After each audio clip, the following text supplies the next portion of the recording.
राधे राधे सभी को। तो आज है होली अष्टमी। होली अष्टमी की कथा सुनने से पहले दोस्तों चैनल को सब्सक्राइब करें और लाइक शेयर करें वीडियो को। कमेंट में जय होली माता अवश्य लिखें ताकि आपके बच्चों की लंबी उम्र हो, आपके बच्चों की तंदुरुस्ती बनी रहे, सभी को संतान का सुख प्राप्त हो। तो होली माता का व्रत जो होता है संतान की प्राप्ति के लिए होता है। अगर संतान है तो उसकी लंबी आयु, उनकी तंदुरुस्ती, उनकी बेहतरी के लिए रखा जाता है। जिन भी माताओं के संतान है, चाहे पुत्र हो या पुत्री हो, उनको ये व्रत अपनी संतान की तंदुरुस्ती के लिए, उनकी लंबी आयु के लिए अवश्य करना चाहिए। ये व्रत कार्तिक मास में अष्टमी के दिन पड़ता है और इस व्रत को रखने के सभी के घरों में अलग अलग नियम होते हैं।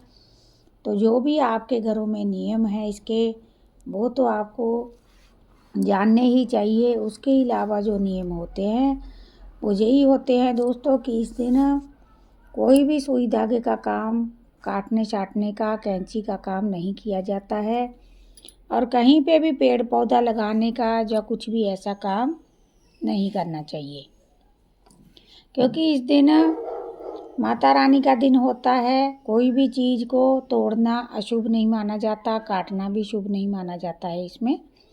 तो आप इस चीज़ का बहुत ध्यान रखिए कि आज के दिन किसी को भी परेशान करना, किसी पे भी क्रोध करना, ये सब चीज़ें भी इस व्रत में नहीं की जाती, ताकि किसी से भी भूलवश से ऐसी गलती ना हो जाए कि वो आपको कोई बद्दुआ दे दे, इसलिए ये सब नहीं किया जाता। और पेड़ पौधों का पत्ता तक तोड़ना भी आज के दिन अशुभ माना जाता है।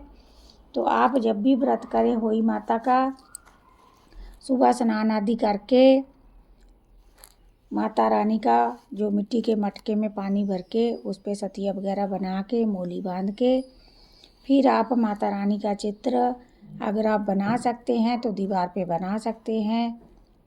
गेरुए रंग से माता रानी का चित्र बनाया जाता है। आपको नहीं बनाना आता तो आप नेट पे देख के भी चित्र बना सकती हैं। तो चलिए अब देर नहीं करते, जल्दी से होली माता का कथा शुरू करते हैं। जो भी ये व्रत रखते हैं, कथा सुनने से पहले अपने हाथ में 7 गेहूं के दाने रख लें। 7 गेहूं के दाने रखने के बाद आप अपने हाथ में मुट्ठी बंद करके ये कथा सुने। एक साहूकार था जिसके 7 बेटे, 7 बहू थी और एक बेटी थी। सब कोई मिट्टी लेने गई। मिट्टी खोदते समय नंद के हाथ से स्याऊ का बच्चा मर गया। स्याऊ माता बोली कि मैं तेरी कोख बांधूंगी। तो नंद ने अपनी सारी भाभियों से कहा, लेकिन नंद के बदले में अपनी कोख बंधवाने के लिए 6 भाभियों ने मना कर दिया। और जो 7वीं सबसे छोटी भाभी थी उसने सोचा कि अगर मैं अपनी कोख नहीं बंधवाऊंगी तो मेरी सास मुझसे नाराज़ हो जाएगी। तो छोटी भाभी ने नंद के बदले अपनी कोख शिव माता को दे दी। अब उसके जो बच्चा होता 7 दिन के अंदर अंदर वो मर जाता था। एक दिन उसने पंडिताइन को बुलाकर पूछा कि ऐसा क्यों हो रहा है, जो भी मेरा बच्चा पैदा होता है 7 दिन के अंदर वो मर जाता है। तब पंडिताइन बोली कि सुरभि गाय की सेवा किया करो। सुरभि गाय स्याऊ माता की सहेली है, वह तेरी कोख छोड़ देगी और फिर तेरे बच्चा कभी नहीं मरेगा। अब वह बहुत सुबह उठकर सुरभि गाय का सारा साफ सफाई का काम करने लगी। सुरभि गाय सोचने लगी कि आजकल कौन इतना दुखी है जो आके सुबह सुबह मेरी सारी साफ सफाई कर देता है और मेरी इतनी सेवा कर रहा है। मेरी बहुएं तो कभी ऐसा नहीं करती, वो तो सारा दिन लड़ती रहती हैं।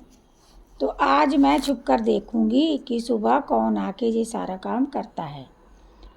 गाय माता ने जब सुबह ब्रह्म मुहूर्त में उठकर देखा तो साहूकार के बेटे की छोटी बहू जो सारा काम करके जाती थी, गौ माता बोली उसे देखकर कि तुम्हें कौन सा ऐसा दुख है जो तुम इतना मेरा सेवा करती हो, तुम्हें कोई इच्छा है तो मुझे बताओ, तुम सारा दिन इतना काम करती हो, मैं इससे बहुत प्रसन्न हूँ। मांगो, क्या चीज़ मांगना चाहती हो? तब साहूकार की बहू बोली, मुझे वचन दो माता। गऊ माता ने उसे वचन दे दिया। तब साहूकार की बहू बोली कि स्याऊ माता तुम्हारी सहेली है और स्याऊ माता के पास मेरी कोख बंधी हुई है, जिसकी वजह से मेरा हर बच्चा 7 दिन के अंदर मर जाता है। उनसे मेरी कोख छुड़वा दो। फिर गऊ माता उसे 7 समुंदर पार अपनी सहेली के पास ले जाने के लिए तैयार हो गई।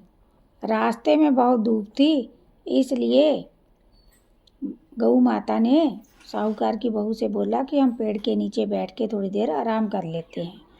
थोड़ी देर वहाँ पेड़ के नीचे बैठे बैठे साहूकार की बहू ने देखा कि वहाँ एक सांप आ गया। पेड़ के ऊपर गरुड़ का एक घर बना हुआ था, जिसमें उसका एक छोटा बच्चा था। सांप उसे खाना चाहता था और उसे डसना चाहता था। तो साहूकार की बहू ने जब सांप को देखा तो उसने सांप को मारकर भगा दिया और बच्चे को बचा लिया। गरुड़ की जब माँ आई, आकर उसने साहूकार के बेटे को नोचना शुरू कर दिया, चोंच मारना शुरू कर दिया। साहूकार की पत्नी बोली कि मैंने तो तेरे बच्चे को मारा नहीं, बचाया है। सांप तेरे बच्चे को मार रहा था, मैंने तो तेरे बच्चे को छिपा कर रखा है। तब गरुड़ पत्नी बोली, मैं बहुत प्रसन्न हूँ तुमसे, तुमने मेरे बच्चे की रक्षा की। मांगो, क्या मांगती हो? वह बोली, 7 समुंदर पार स्याऊ माता रहती है, हमें तो तुम उनके पास पहुँचा दो। गरुड़ पत्नी ने अपनी पीठ पर बिठाकर दोनों जनों को स्याऊ माता के पास पहुँचा दिया। स्याऊ माता बोली कि आ बहन, बहुत दिनों बाद आई है, मेरे सिर में बहुत जुएँ पड़ गई हैं। तो गऊ माता बोली कि मेरे साथ जो जेब और ताई है, ये तेरी सारी जुएँ निकालेगी। साहूकार की बहू ने उनकी सारी जुएँ निकाल दी। स्याऊ माता बोली कि तूने मेरा बहुत भलाई की है, मैं तेरे से बहुत प्रसन्न हूँ। मैं तेरे को वरदान देती हूँ, तेरे 7 बेटे और बहुएँ हों। बहू बोली कि मेरे तो एक भी बेटा नहीं है माता, 7 बेटे कहाँ से होंगे? मेरा बच्चा जो भी होता है वो मर जाता है। तो स्याऊ माता बोली कि क्यों, ऐसा क्यों हो रहा है? तब वह बोली कि माता पहले मुझे वचन दो, फिर मैं बताऊंगी। स्याऊ माता बोली कि मैं तुझे वचन देती हूँ, वचन उके तो दो भी कुंड पर कंकरी हो। अगर मैं वचन तोड़ूं तो मेरी बुरी दिशा हो। तब साहूकार की बहू बोली, मेरी कोख तुम्हारे पास बंधी हुई है माता। तब स्याऊ माता ने कहा, अरे तू तो बहुत चालाक है, तुमने तो मुझे ठग लिया। अब मुझे तेरी कोख छोड़नी पड़ेगी, नहीं तो मैं तेरी कोख कभी नहीं छोड़ती। जा, तेरे घर में तेरे 7 बेटे और बहुएं तुझे मिलेंगे जाते ही घर में। तू 7 का उजमन करियो, 7 होई माता बनाइयो, 7 माड़ियो, 7 कढ़ाई कराइयो। जब वह घर गई, देखा तो 7 बेटे बहू बैठे हुए थे और घर धन से भरा हुआ था। उसने 7 होई माड़ी, कोई दीवार पर, कोई मटके पर, कोई कहीं, 7 उजमन करे, 7 कढ़ाई करी। उधर सारी दरानी जेठानी कहने लगी, जल्दी जल्दी अपना त्योहार पूज लो, चौका पूजा कर लो, फिर छोटी बहू रोने लग जाएगी। थोड़ी देर में उन्होंने अपने बेटे से कहा कि देख कर आओ, आज वह रोई क्यों नहीं? वह देख कर आकर बोला कि चाची तो होई मांड रही है, खूब उजमन हो रहा है। फिर सारी जेठानी दरानी दौड़ी दौड़ी गई, देखा तो उसने तो अपनी कोख छुड़ा लाई थी। वह सब बोली कि तुमने अपनी कोख कैसे छुड़ा ली? छोटी बहू बोली कि मैंने तो कोख बंधाई नहीं, लेकिन स्याऊ माता के बच्चे के मरने से मेरी कोख बंध गई थी। अब स्याऊ माता ने मुझ पर दया करके मेरी कोख छोड़ दी है।